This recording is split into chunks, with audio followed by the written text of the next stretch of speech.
So this is a story about the fairies of Goblin, Combe, which is not far from here, up by Bristol.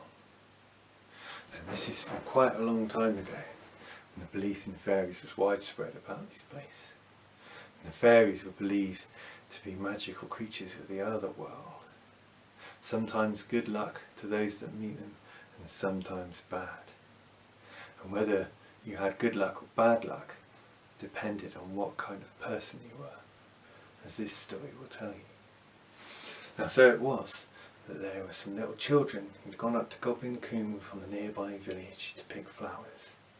And the youngest of these children, poor little Mike, she wandered away from the others and got lost.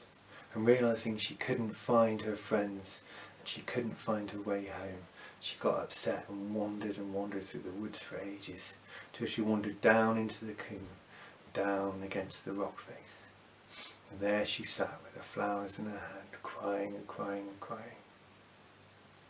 So it was, leaning back and putting her hands against the rock face, holding the flowers, she noticed a crack appeared before her, get larger and larger and larger until the crack became a huge door. And out from the door came a whole troop of fairies. And the troop of fairies saw the little girl crying, saw the innocence in her heart, and they danced for her and made her laugh, and they sang her songs that made her smile and lit her heart up, and blew away her sadness, and they kept her company till she quite cheered up again. And then, learning where she'd come from and what her story was, they led her back out of the combe, all the way back down to the outskirts of her village. And there, where they told her to return to her parents, she gave to them the primroses that she held in her hand. And on receiving this gift, the fairies were very excited and very pleased, and they returned a gift to her, a gift of a ball of solid gold, so heavy poor Mike could hardly carry it. So off she trotted home, saying goodbye to the fairies, watching them disappear into the forest, carrying this huge ball of gold back to her parents. Now, whilst the parents were of course so delighted to see a huge ball of gold, it still couldn't remotely get near to the joy in their hearts of seeing their darling daughter return to them, and the wonder that they felt when she told the story of everything that had happened to her. The proof, of course, being the huge ball of gold, which most little girls don't find out in the woods. Now the whole village was so glad to see her back, and the whole village felt most in their hearts that it was great that she had returned.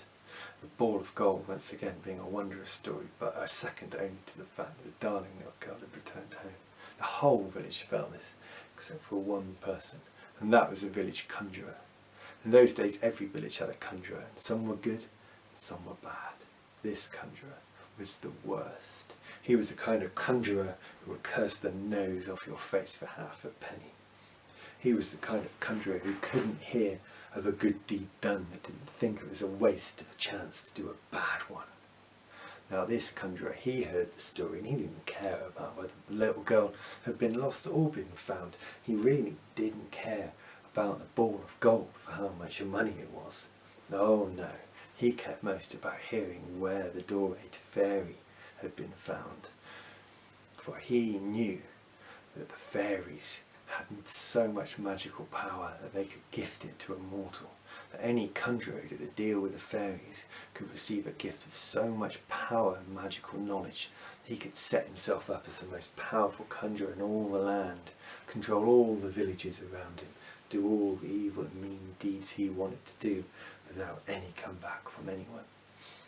So this conjurer, he decided to go back up to Goblin Combe, after hearing the story of where the doorway was, and after hearing the story of the primroses, he also realised that as primroses were most sacred to the fairies, as he'd been taught as a young conjurer, that this must be why the fairies had given the gift to the young girl. So the conjurer thought, well, for a handful of primroses the little girl got a ball of gold. What will they do for a whole load of primroses?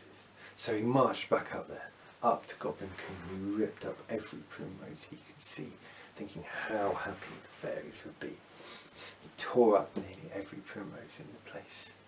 By the time he got to the cliffs of Goblin Combe.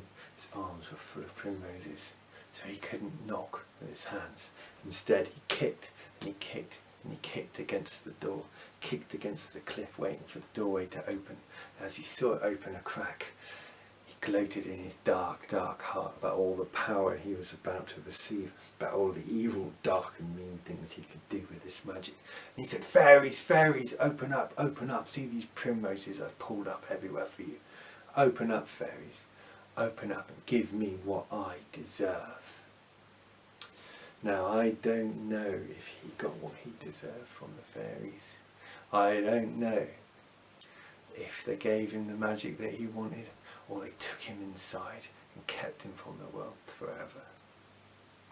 One thing I do know, he was never heard from in this world again.